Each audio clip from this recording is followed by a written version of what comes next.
Space has always obeyed a rhythm we thought we understood. Comets glow in soft cyan or green, the delicate light of diatomic carbon energized by the sun. Asteroids wander in dull shades of gray like forgotten relics drifting endlessly in silence. Stars themselves pulse in predictable fires, their colors telling us stories of their temperatures and ages. Join us on the enigmatic journey of why. As we delve into another mystery surrounding James Webb Telescope just caught 3I/Atlas turning to a hostile color, and it's terrifying. For centuries, humanity has trusted this cosmic order as if the universe itself were a grand symphony following the same sheet of music. But then came the night when that music faltered. An interstellar traveler catalogued as 3I/Atlas, which had promised to be nothing more than a fascinating scientific opportunity, suddenly turned into something else entirely.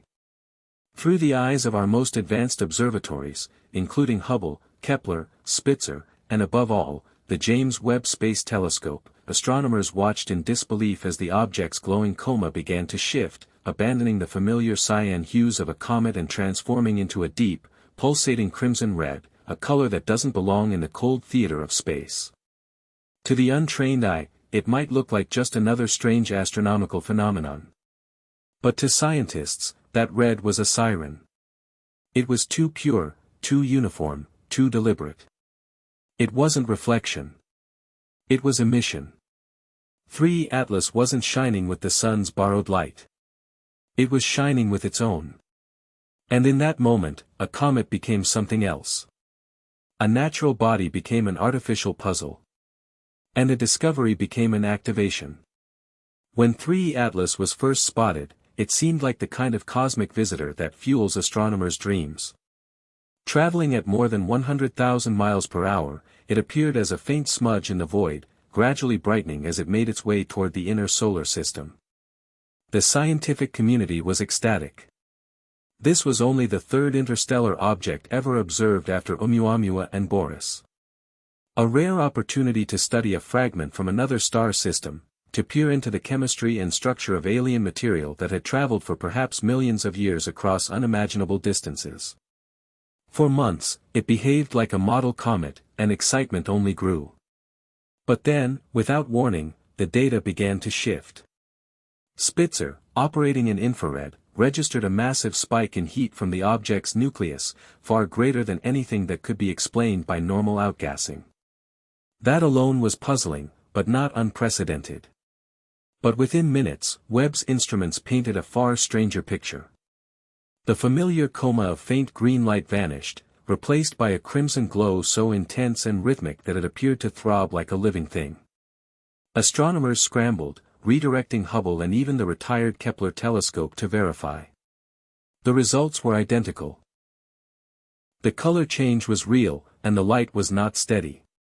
It pulsed with perfect regularity, a heartbeat echoing through the darkness once every 84.6 seconds. A comet is supposed to be a dirty snowball shedding ice and dust. But this looked like a machine disguising itself as a comet until it was ready to switch on. Humanity thought it was watching a natural fragment of rock and ice. But now it looked as though the universe had been using camouflage, and the disguise had just been dropped. When light pulses with rhythm, science knows to take notice. Nature is chaotic, unpredictable, messy, but rhythm belongs to intelligence. And so the heartbeat of 3I/Atlas immediately caught the attention not just of astronomers but of cryptographers and codebreakers. The kind of minds usually tasked with intercepting human communications now turned toward decoding a beacon in the sky. The National Security Agency was pulled into the investigation, its analysts studying the red light as if it were an encrypted transmission. What they found only deepened the mystery. Within each heartbeat of crimson were trillions of smaller fluctuations, microscopic ripples of brightness so fast and so precise that they resembled data packets. It was as though an entire library of information had been compressed into a single pulse, waiting for the right kind of receiver to notice. Imagine opening a book and realizing each letter hides another book inside it. That was the scale of what they were facing. But decoding it proved impossible. The message wasn't written in mathematics or binary, but in a kind of physics we barely understood. And while the world's best cryptographers struggled to make sense of the impossible, radar returns added another layer of terror. Sometimes 3E Atlas behaved like a stealth craft, vanishing entirely from radar scans as though it were designed to absorb them. At other times, it reflected them with blinding intensity, creating readings more powerful than anything a natural object could produce. And then came the thermal profile. While its outer shell glowed with hostile crimson energy, its core sat frozen at just 3 degrees above absolute zero, a temperature so close to perfect cold that it defied the very laws of thermodynamics. It was as if someone had lit a bonfire that was frozen solid at the center. A paradox of physics staring back at us from millions of miles away. For a time, Project Icarus, the secret task force assembled to monitor the object, could only watch, waiting for the next impossible detail to surface. And eventually, it did. As 3I Atlas passed near Mars, its path should have shifted ever so slightly, bent by the planet's gravity. This is not speculation. It is the most predictable law in the universe. Every mass bends spacetime. Every passing object feels its pull. But 3I Atlas did not flinch. It sailed through the orbit of Mars as though the planet were an illusion. For scientists who had spent their lives trusting Einstein's equations, this was nothing short of heresy. Gravity is universal, except it seemed for this object. The conclusion was inescapable. It wasn't a rock. It wasn't a comet. It was under intelligent control, equipped with a drive or mechanism that allowed it to resist planetary gravity itself. Our rockets still rely on brute force explosions to escape Earth's pull. By comparison, 3I Atlas was like a ghost walking through walls we cannot even touch. And in that moment, the mood within Project Icarus shifted from tense observation to silent dread. Because an object that can defy gravity is an object that can go anywhere, do anything without resistance. It was no longer just about what it was. The question was now what it could do and whether we would be powerless to stop it. As the data piled up, the question changed again. Not what is it, not how does it work, but why? Why is this thing here shining with hostile crimson light pulsing like a colossal beacon? Inside classified meetings, 3 theories began to dominate.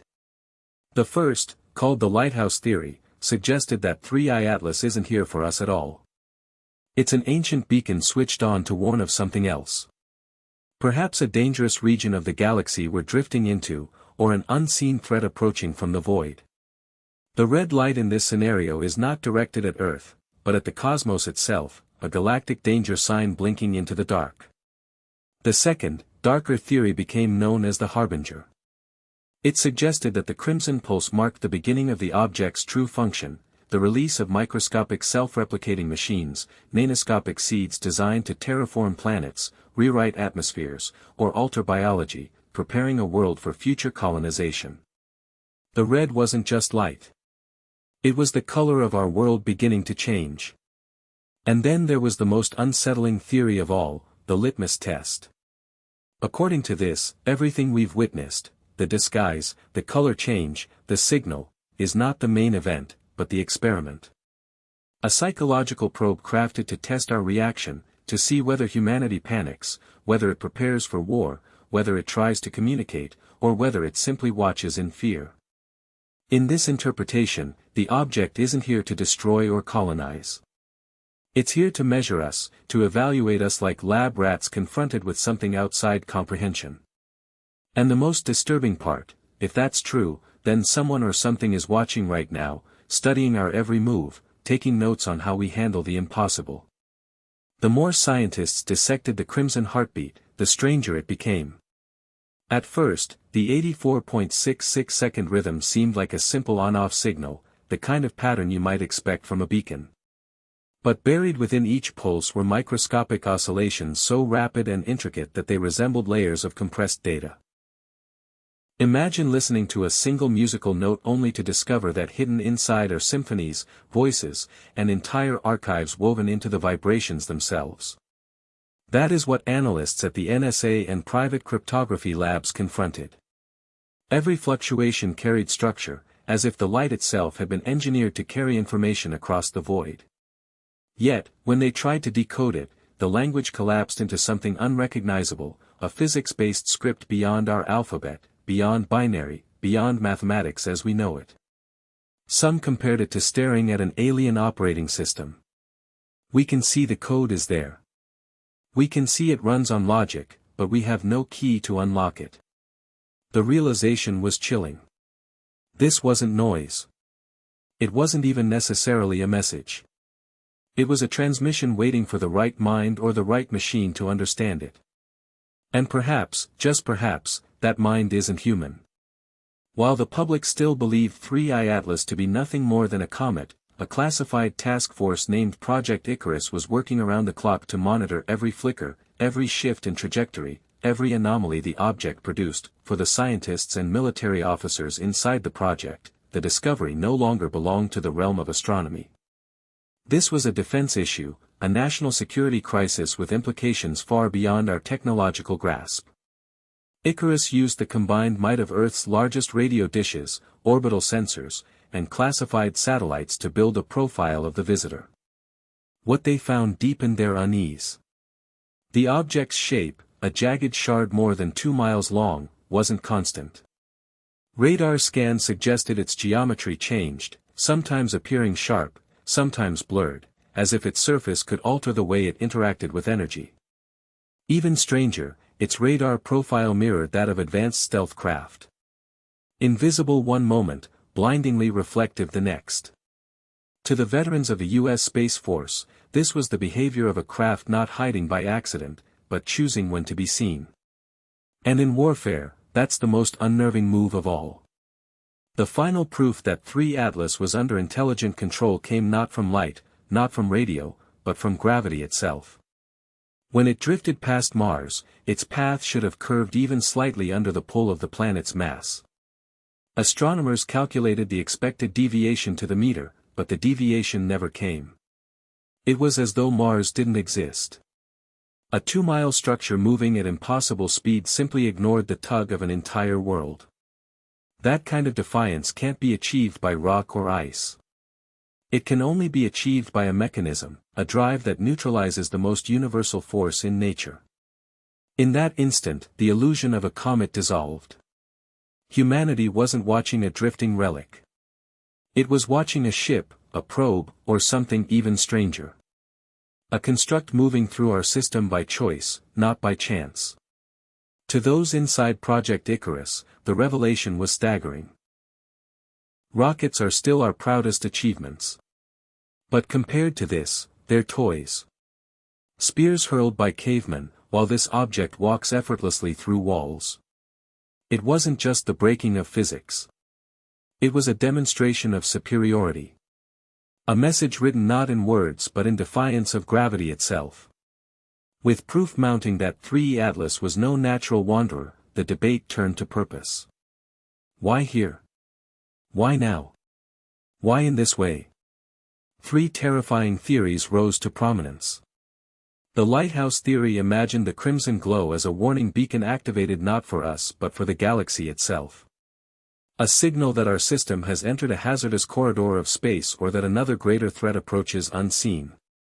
The harbinger theory took a darker tone, suggesting that the color shift marked the beginning of a process, that the object was a machine seeding the void with invisible nanoscopic agents designed to alter atmospheres, oceans, or biology, slowly preparing planets like Earth for colonization. And then came the most unsettling of all, the litmus test theory. According to this, everything we had observed, the disguise as a comet, the sudden transformation, the rhythmic pulse, was crafted not as communication, but as a test, a way of measuring us, of watching how humanity responds when confronted with something it cannot comprehend. Do we lash out with fear? Do we attempt diplomacy? Do we break down under the weight of our own paranoia? If this was a test, then someone somewhere was watching, and the experiment was already underway. And the chilling thought remained, maybe we weren't supposed to pass. Maybe we were only supposed to be observed. As the heartbeat of 3 Atlas continued to pulse across the void, some researchers began to wonder if the object wasn't transmitting information outward at all, but inward. A team of independent cryptographers proposed a radical idea. What if the signal wasn't a broadcast, but a mirror? They discovered that the timing of the pulses sometimes seemed to change subtly depending on the instruments used to record them, as if the object were sampling the observers themselves. Imagine holding up a mirror that not only reflects your face, but rearranges its reflection depending on who is looking into it. That is what the crimson pulse seemed to do. This meant that the light wasn't just a message. It was an interaction, a feedback loop between human technology and the alien design embedded within the object. In hushed circles, whispers grew louder. 3 Atlas might not be speaking to us. It might be studying us, mapping our methods, our sensors, our curiosity, and most disturbingly, our ability to comprehend what we're seeing. While scientists debated whether the crimson light was a message or a mirror, the military had no such luxury of speculation. To them, the presence of a 2 miles long object immune to gravity and broadcasting impossible signals wasn't an academic puzzle. It was a potential threat, and threats are never left unmonitored. Inside the Pentagon, Project Icarus expanded rapidly. New divisions were created, bringing together intelligence officers, astrophysicists, and even psychologists to model the impact of disclosure. High-resolution satellites were silently repositioned to track the visitor, while ground-based radar arrays were ordered to operate around the clock. The most telling sign of military concern wasn't the classified memos or the encrypted transmissions between agencies. It was the silence. Public briefings from NASA became vague. Updates were quietly redacted, and data that had once been freely available to independent astronomers suddenly vanished behind digital firewalls. It was as though the world's most powerful institutions had agreed on one thing: whatever 3I Atlas was, humanity wasn't ready to face it openly. And yet, secrecy only added fuel to speculation. Because in the vacuum of silence, fear thrives. If the crimson light was unsettling, what happened next was far worse. As 3I Atlas drifted deeper into the solar system, its trajectory was recalculated thousands of times a day with predictions matched against reality. And then, one by one, those predictions began to fail. The object refused to obey the gravitational curves that every celestial body should follow. It ignored Mars. It skimmed past the Sun with almost no measurable deflection. And in one observation so controversial that it was initially suppressed, it appeared to adjust its velocity mid-flight as though course-correcting against the pull of Jupiter. For a natural object, such precision is impossible. But for a vessel or a probe guided by an unknown intelligence, it makes perfect sense. The discovery tore a hole in our scientific confidence. Gravity isn't just a law. It's the framework of reality. To see it disregarded was to witness the universe itself being rewritten before our eyes. And if this thing could rewrite the rules of nature, what else could it do? Theories multiplied as fast as the fear. Some insisted 3I Atlas was a warning system designed to flare to crimson only when the galaxy faced imminent danger. Others claimed it was a seeder, a machine carrying the genetic seeds of life across star systems, activated now because our world was finally within its reach. But the most disturbing possibility was the simplest, that this was a test. A mask pulled away, a pulse broadcast into the void, not for communication, but for observation. Every telescope pointed at it, every line of code written to analyze its signal, every press conference held or silenced, all of it became part of the experiment. Humanity wasn't watching an object. Humanity was the object, the variable in someone else's equation. If the crimson glow was a question, then our response, our panic, our theories, our silence might already be the answer. And that answer may determine what happens next. Astronomers are used to coincidences in space, but coincidences rarely come in patterns. As the weeks passed, researchers began noticing that 3I Atlas's crimson pulses often peaked during very specific alignments, moments when Earth, Mars, and the Sun lined up in unusual orbital configurations.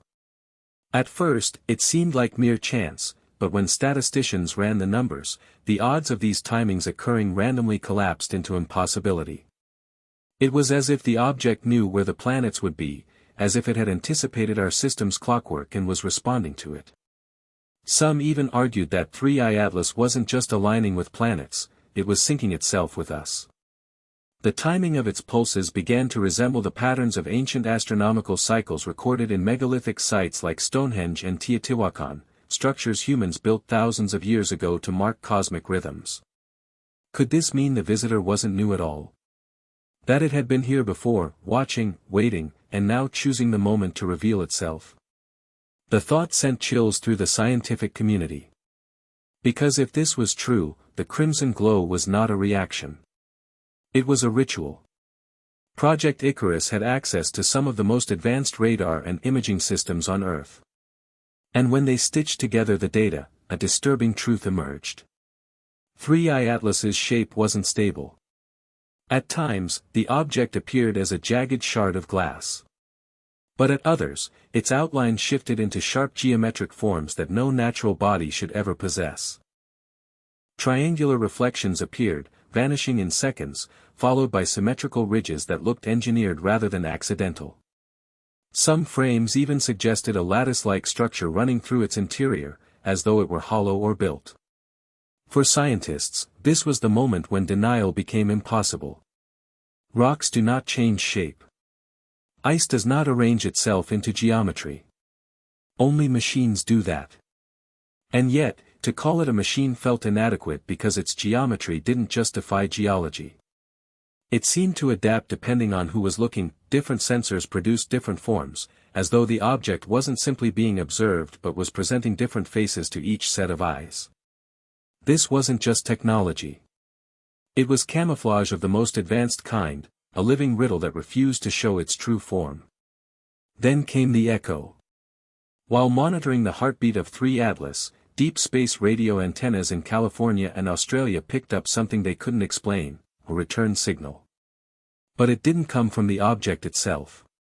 Instead, it originated from the space between Earth and Mars, an empty corridor where nothing should exist. The echo was faint, but it matched the crimson pulse with eerie precision, like a mirror repeating the message from nowhere. At first, scientists assumed it was interference, but repeated checks confirmed the anomaly. It was as though something invisible was relaying the signal back toward us, bouncing it across the solar system like a test transmission. Was this a hidden companion trailing behind the main object, cloaked from our instruments? Or was space itself being used as a conduit, bent and shaped into an amplifier by technologies we can't begin to imagine?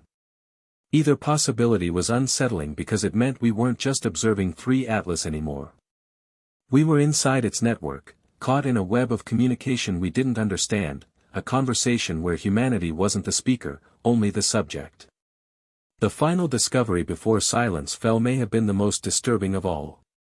Spectral analysis of the red glow revealed not just light, but modulation in frequencies that overlapped with the same electromagnetic ranges used by human brain waves. Neuroscientists ran controlled tests, exposing volunteers to the recorded pulses, and what they found was beyond coincidence. Brain activity synchronized with the rhythm of the signal. People described strange dreams, sudden feelings of being observed, and in one case, a vivid vision of standing beneath a crimson sky while something vast loomed overhead. It was as though the object wasn't simply emitting light. It was reaching into the minds of those who studied it, planting impressions, whispering ideas that weren't entirely their own. Was this intentional, a form of communication designed to bypass language and speak directly to consciousness? Or was it something even more sinister, an intrusion into the very fabric of thought itself? Whatever the case, one thing became undeniable: the crimson glow wasn't just an external phenomenon. It was beginning to live inside us.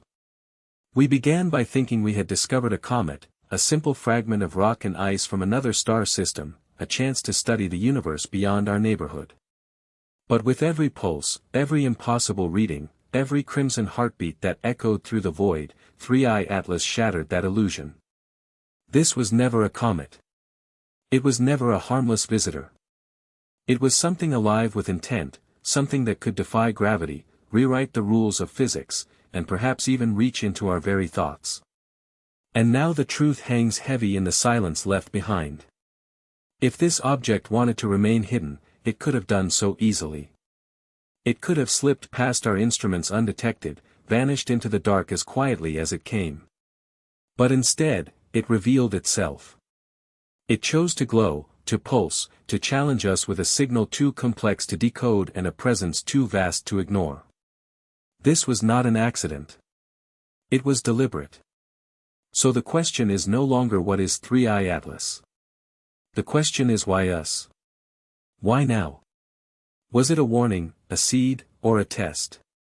Are we witnessing the first step in an ancient galactic ritual? Or are we the experiment? Is every reaction recorded and analyzed by an intelligence far beyond our comprehension? Perhaps the crimson light wasn't just for the galaxy to see. Perhaps it was always meant for us. The James Webb Telescope caught more than just a comet turning red. It caught humanity's reflection in the void, a reminder that we are not alone, that the sky is watching, and that somewhere in the vast darkness, something is waiting for our answer. Because in the end, 3i Atlas was never just passing through. It came to be seen. And now that it has our attention, the real story may only just be beginning. Thank you for joining us today on Why. Let us know your opinions in the comments section below. Don't forget to like, subscribe, and click the video on your screen for more mind-bending content. Keep waiting for another exciting Why adventure, and until then, stay curious and stay tuned. This is Why, signing off.